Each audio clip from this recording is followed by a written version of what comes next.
What makes up a good website? It's a great question, one that we're going to answer today with my guest, a returning guest, CEO of Ugly Mug Marketing, Wayne Mullins. I bring Wayne back on the show because he knows what he's talking about, and his company has developed over 700 websites for a variety of different clients, and he has deep insights into what it takes to construct a successful website that attracts the right people with the right projects to your company.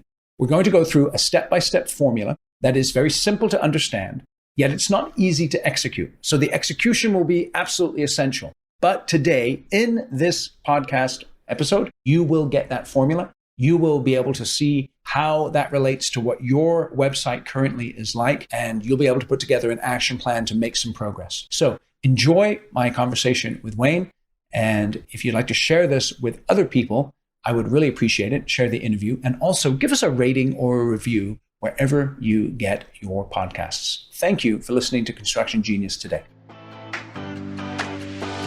This is Eric Anderton, and you're listening to Construction Genius, a leadership masterclass. Thomas Edison said that genius is 1% inspiration and 99% perspiration. If you're a construction leader, you know all about the perspiration, and this show is all about the 1% inspiration that you can add to your hard work to help you to improve your leadership.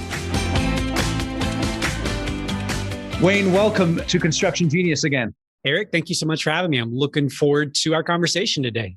The reason I'm having you back on is because I appreciate the clarity that you bring to the often murky world of marketing. And I'd like to ask you this question. Why is it that people's websites don't work for them? That's $1 million question, Eric. So when we think of a website working, there's really two things we need to think about. One is the technical side. Does the website actually run? Can it be pulled up on a phone? Does it look great on a tablet? All those questions. Does it, quote unquote, work? But the reality is most websites work in the technical sense. The other side of this equation, though, is does it work for what it was intended to do, which is actually help you attract new clients, right? That's what the goal of a website is. It is a piece, it's a tool in your marketing toolbox. And the sad reality is most websites simply don't do that job. They don't help generate leads. They don't help bring clientele in. If I'm a contractor and let's say I'm working on projects that are anywhere from 1 million to hundreds of millions of dollars in revenue, and I'm thinking, is my website really a tool to engage with people? It's not like Amazon where they're going to click here now to purchase a $1 million construction contract. So give me some insights about how a company like that should really be viewing the conversion journey that someone might go on as they come to your website. Yeah, absolutely. So the first thing is this, we live in a world where no matter what you buy, so if you're looking to go buy a new pair of jeans, if you're whatever it is you're looking to go do, one of the places you're going to turn to this magical thing called Google. And you are going to Google the name of something that somebody recommended to you, right? You're going to go see what you can dig up. What can you find that either validates or invalidates what you believe to be true about this company, this organization? So what I would say is this, that if nothing else, your website, the presence you have on the web should not detract, it should not distract from your reputation. So if your web presence is not in line with your values, if it's not in alignment with the reputation that you have in the marketplace. In other words, you have a reputation for phenomenal quality. You have a reputation for attention to detail.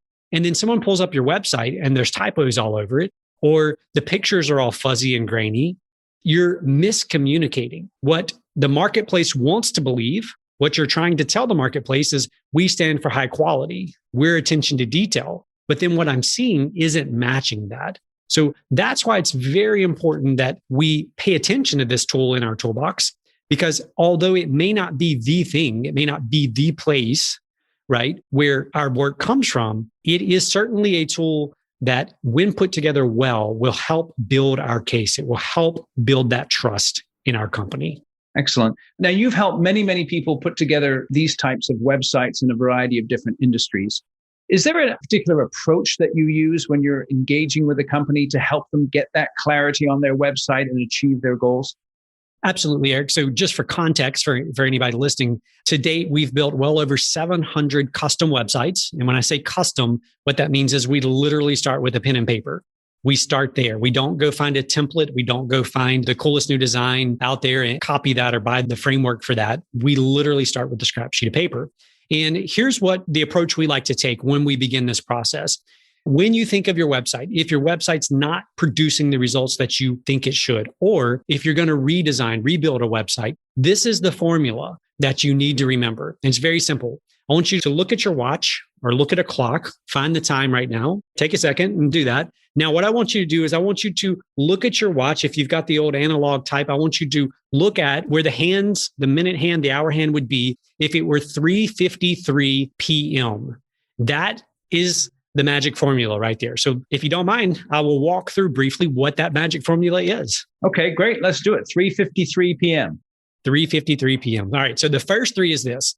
In today's world, science now shows, believe it or not, science shows that goldfish have longer attention spans than humans. And I don't know how they test this, but that's the rumor. So what we know to be true on a website is you've only got 3 seconds to make that first impression. And that is why it's so important to pay a ton of attention to what is quote unquote above the fold. In other words, when your web page loads, before anyone scrolls, that's above the fold. You've got 3 seconds to either validate or invalidate the messaging that you've been putting out into the marketplace. Crucial, crucial, crucial. What's above the fold? The first thing people see matters a lot.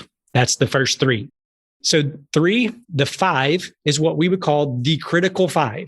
Now, it doesn't matter if your web page is 1 page long, if it's 300 pages long, you're going to want to ask yourself these critical 5 questions about every single page on your website, every single page. And this is how we approach building a website. It's that important. So critical 5 are this. First of all, we want to ask who is here, not who's quote unquote on your website, but who is specifically on this page on your website. Can you give me an example? Absolutely. So when people come to your homepage, they are looking to get somewhere. We like to refer to the homepage as an airport terminal. It's the hub. It's not designed to keep people there. It's designed to help people get to their gate as quickly and efficiently as possible, right? Because the gate is where the transaction takes place. The gate is where there's other interaction that takes place. And so your homepage is the gate. Now, the person who lands on your homepage is going to be a different person than the person on your about page. And the person on your contact page is going to be a different person than was on the about page. And what I mean by that is, sure, it could be the same person, but as they move through your site, their mindset is in a different place. As they read more about your company, hopefully, if your page is designed well, you're building trust with them, right? They're starting to like you more. There's maybe some social proof kind of interspersed throughout there that builds your credibility. So their mindset is now different than when they were just on the homepage. Now, let's just say they go from the about page to the contact page. Again, we're in a different mindset. We're a quote unquote different person at this point in the process. Okay, excellent. So that question then is who is here? What is the second question? Who is here? The next question is simply this: what do we want them to do? What is it that we want them to do? And it's very important that you get clear page by page. So what we want someone to do on the about page is going to be different than what we want somebody to do on our previous projects page. That's going to be different than somebody who's on our contact page, right? The what is going to be different.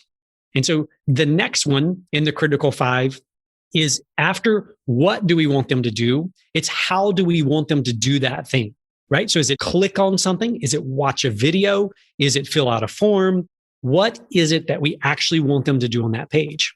Is it we want them to go from the about page to then look at our previous projects, right? We want to think through what is it that we want them to do? And then the next one in the critical 5 is when do we want them to do this thing? Now, the natural tendencies we think, oh, it's immediate, right? We want people to immediately do these things. But when you step back and you think of your website as a marketing tool, we realize that we don't necessarily want people to do these things immediately. We want to build trust. We want to build further engagement before they pick up the phone and begin calling, asking a million questions. So we want to lead them through this process. This is a sales tool. Your website's a sales tool, and we want to use it as such. So we want to kind of lead them. We want to answer the question as to when we want them to take that action. Can I ask you a question about that? When you said that, what popped into my mind was this idea of filter. So how can you set your website up well so it actually filters the right people to contact you and filters out the wrong people, so to speak? It's not a simple answer, but I'll give you just a few things that help automatically filter on your website. So one is messaging. And I'll talk about that in just a second, but messaging is so critically important. So if you only do projects that are 300 million and up, like your messaging needs to make sure you're communicating in that way. So you're not getting a bunch of inquiries for people doing $5 and $10 million projects. It's a waste of your time. It's a waste of their time. So messaging is important. And part of messaging is both the content, the words used, as well as the images that are used on the page. Excellent. We started off then, who is here? What do we want them to do? How do we want them to do it? When do we want them to do it? What's number 5? Number 5 is this. This is the money one right here, Eric. If you leave this with nothing else, if you get this one thing, it will not only change the way you approach your website, but it will literally change the way you approach all of your marketing. And that is simply, why should they do what you want them to do? Not from your perspective, right? We know that you think your company is great. We know that you have a great reputation. We know that we have, quote unquote, the best team in the business, right? But why should they, from their perspective, take the action that you want them to take? So it's really about getting into their minds. It's about understanding their pains. It's about understanding their desires. So understanding why, not from your perspective, because we know that one already, but from their perspective. It's the most important question. So please let me ask you this. How do you figure out number 5 then? How do you figure that out, what you just said? So figuring out number 5, the problem is we don't take the time to figure it out. That's number 1. We make assumptions that we already know our customers, that we already understand our customers. The way that you do that is, again, we use what's called a customer avatar. We build out a customer avatar. And we want to know everything about them. We want to know what keeps them up at night. We want to know what brings them joy. We want to know about their family. We want to know about their kids, their grandkids, all of those things, because what that helps us do, it helps us see through their lens. It helps us see through their eyes. And this isn't necessarily a bad thing. Our view becomes so jaded because we do what we do every day. It's so tough to flip the switch and be on the other side of that equation or on the other side of that view, so to speak. How do I find that out then? Does that mean I've got to pick up the phone and talk to them, or what's the best way to do that? Yeah, the best way to do that is, quote unquote, knee to knee, sitting across the table from someone, knees touching, and getting to know them. Everyone's a little bit different in this. Some people tend to be, I'm this way, more just solely focused on business. So it takes very intentional efforts on my part to lean into this other side, to lean into the more personal side of this. Again, I've said this before, but people don't do business with businesses. People do business with other people. And we lose sight of that. Someone's coming to my website and they're looking for construction services, whoever they are. But how do I communicate that personal aspect of it through my website in such a way that I maintain my professionalism and yet still come across genuinely and directly to that person, to my ideal client, let's say? So I've got the answer to that, or what I think is the answer to that, but it's coming up in our 3:53 p.m. formula. So I don't want to, you're jumping ahead of us here, Eric. All right. Sorry to do that. Okay. We're at the point where you've described the 3 seconds. We've done the critical 5. Anything else you want to say about the critical 5 before we move on there? Nope, that's it. The critical 5, again, it sounds like a ton of work, but what I can tell you is this: if you want your website to work for you, you have to work for it initially. So if you want your website to work for you in the long run, you have to work for it initially. The critical 5 is work, no doubt about it. It's work, but it's worth it. It's an investment. I think you say it very well. It is work. And unfortunately, that's why some people don't do it, because I do think, though, they do need someone like yourself, someone who's an expert in marketing, to kind of hold their hand through this, to help them get through the process, because it does seem so overwhelming, particularly if it's not your specialty. I do agree. Sometimes just having that outside perspective allows us to see things that otherwise we'd miss or take for granted and overlook. Absolutely. Okay, so let's move on to the next part of the formula then. We've done the 3, we've done the 5. What's the next one? So the last 3 is this. If you or I, Eric, were to go to any design school in this country or really anywhere in the world, they are going to teach you what are called the 3 C's of design. So all design contains 3 C's. So the first C of design is the composition. The next C of design is the contrast. And then the final one would be the content. If you or I were to go out to most designers out there, web designers, graphic designers out there, and we think about the way they approach things, the way that most of them are trained to approach things is they want to be creative, right? These are highly creative people. They want to design things that are different, that are unique, that are beautiful, things that stand out from the pack. So what they by default do is they begin their design process with the composition and the contrast. That's where they begin. But as a marketer, the most important thing about your website is the content. And what do you mean by the content specifically? Content specifically would be the words and the images that are used to convey your message. And then tell me what you mean by composition.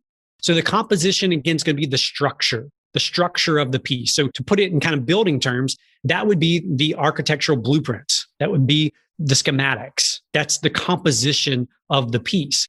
The contrast would be what materials are we going to use that are going to add some contrasting elements. So is the outside going to be brick? Is it going to be metal? Is it going to be stone? Those are going to be contrasting elements. Contrast would be paint colors inside. Is it carpet? Is it hardwood? Those are going to be some contrast, right? The coloring. And why is that important on a website? The contrast is important because it's going to give the website depth. It's going to give the website a certain feel, so to speak, right?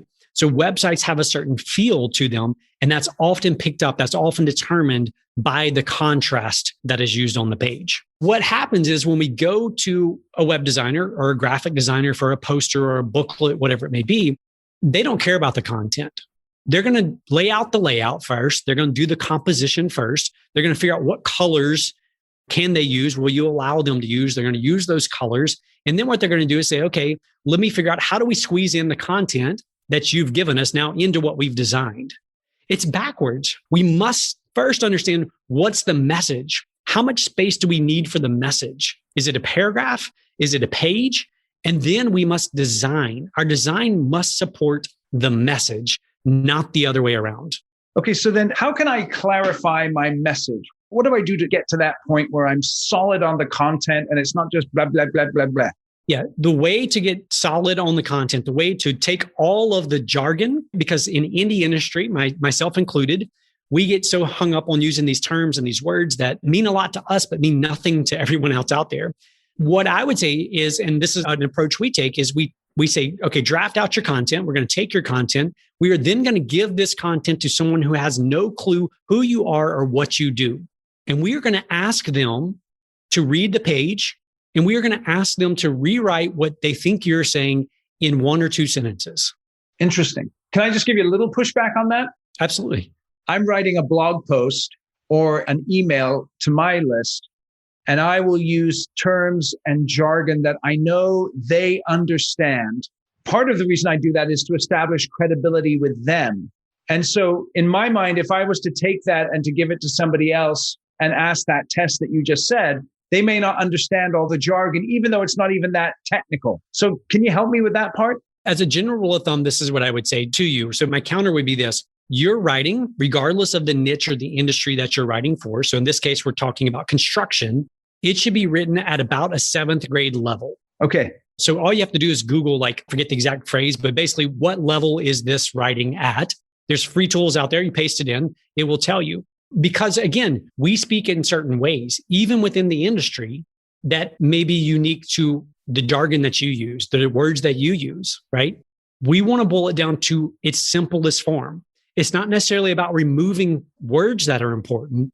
It's about making what was a page into a sentence or 2 so that it's crystal clear that the message is being communicated. Okay, so you have someone draft out their content and then have another person who doesn't know anything about the industry take a look at that and see if they can summarize it. That's exactly right. Now, that doesn't mean we're going to take whoever this random person is and we're going to take their content and drop it in. we're going to use that to help refine the way we looked at the content. We're going to use their feedback to help us say, okay, I overstated this by way too much. I went on way too long about whatever this was. Here's how I can condense this down to its purest, simplest form.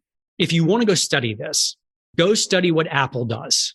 Pull up their website, look at the way they communicate. They're communicating very technical things, megabytes of RAM and gigabytes of RAM. And I don't even know all the things they're communicating, but they're able to break it down in such a way that a layman can understand it. Now, if you keep diving in, you can get all those big fancy words. You can find out the hertz and the retina display and all these things. It's all there, but they communicate in such a way that if that's not important to you, it disappears, so to speak. It's not so long and so heavy that you have to weed through it to figure out what speaks to you. So does that mean that from a content perspective, what they see initially is fairly rudimentary, but then they have the option to dive deeper if they want to? That is exactly right, Eric. It goes back to the airport terminal analogy. We want to get people as quickly as possible to the details that they're after. Okay, good. You said that well. So 3:53 p.m., the above the fold, the first 3 seconds is critical. And then those 5 critical questions that you had, and then the 3 C's of design. In the last 20 minutes we've been chatting, I know some people are Googling their own websites. They're looking at what they've got. They're thinking about what you're saying. And they're like, man, there's just this huge gap here. Okay. So what can I do? What are the first steps you would say to someone? Hey, listen, this is the first thing you need to focus on to begin the journey to make your website more attractive to the people that you're looking to attract. Let me jump back 1 second and then I'll come back forward. So the end of our 353 quote unquote formula is this. It's the PM at the end. This is going to circle back to your question earlier. P stands for a picture is worth 1,000 words. What that means is you need to hire a professional photographer. You don't need to have your cousin's nephew come out with their iPhone. You don't need to have your foreman on the project running around with their smartphone snapping pictures. You need a professional photographer because a picture is worth 1,000 words. Don't forget it. Like, I can't stress that enough. Picture's worth 1,000 words. Now, the M in 353 PM is that it's important to remember that your website is merely a means to an end. It's not this thing that, quote unquote, if we build it, they will come.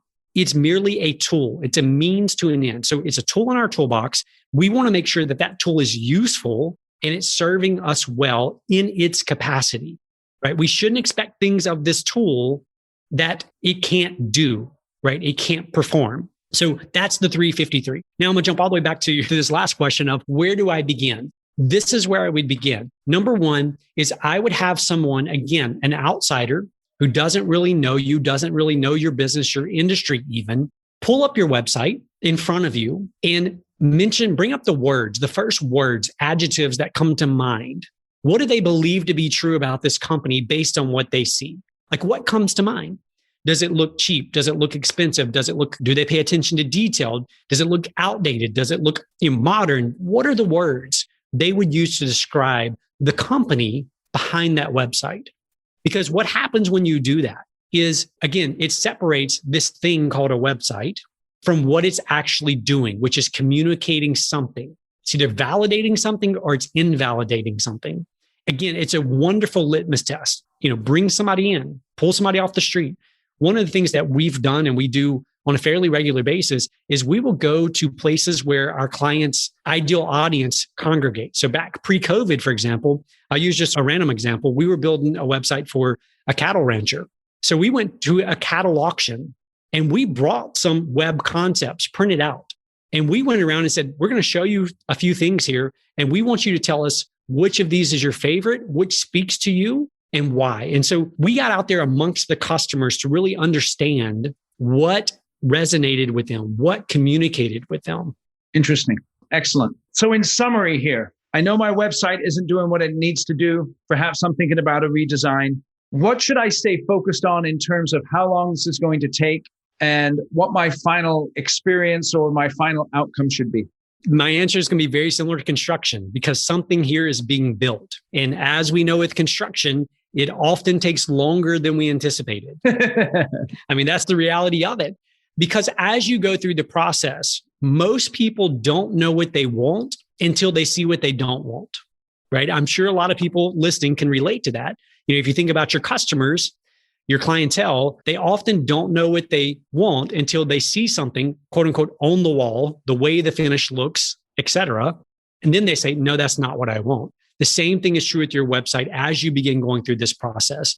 A typical website for us is going to take about 8 to 12 weeks to complete from start to finish.